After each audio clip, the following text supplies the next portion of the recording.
சித்ரா பௌர்ணமியை ஒட்டி திருப்பூர் சின்ன ஆண்டிபாளையம் பகுதியில் அமைந்துள்ள பிரசித்தி பெற்ற சித்திரகுப்தர் கோவிலில் திரளான பக்தர்கள் சுவாமி தரிசனம் செய்து வருகின்றனர். இதுகுறித்த கூடுதல் தகவல்களை செய்தியாளர் மணிகண்டன் வழங்க கேட்கலாம். வணக்கம் மணிகண்டன்.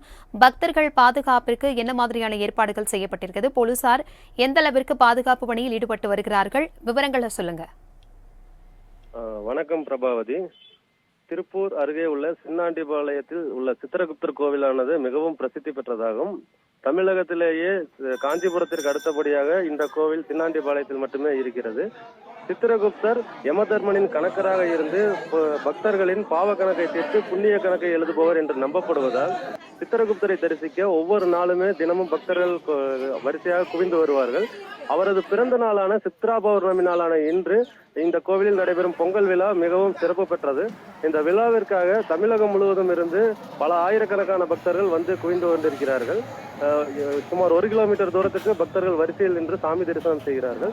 சித்திரகுப்தருக்கு 10 தலைப்பாகை அணிவிக்கப்பட்டு 100க்கும் மேற்பட்ட வகையிலான பலகாரங்கள் படைக்கப்பட்டு சிறப்பு பூஜையானது நடைபெற்று வருகிறது. இதற்காக பக்தர்களின் கூட்டத்தை கட்டுப்படுத்துவதற்காக மங்களம் போலீசார் ஏராளமான போலீசார் பாதுகாப்பு பணியில் ஈடுபட்டு வருகிறார்கள். சுமார் 30,000க்கும் மேற்பட்ட பக்தர்களுக்கு அன்னதானம் வழங்கப்பட்டிருக்கிறது. இதற்கான ஏற்பாடுகளை கோவில் கமிட்டியினர் சிறப்பாக செய்து வருகிறார்கள். தமிழகம் முழுவதும் இருந்து இன்று மாலை வரை 1 லட்சத்திற்கும் மேற்பட்ட பக்தர்கள் இங்கு தரிசனம் செய்வார்கள் என்று எதிர்பார்க்கப்படுகிறது. பிரபாவதி, தகவல்களுக்கு நன்றி மணிகண்டன்.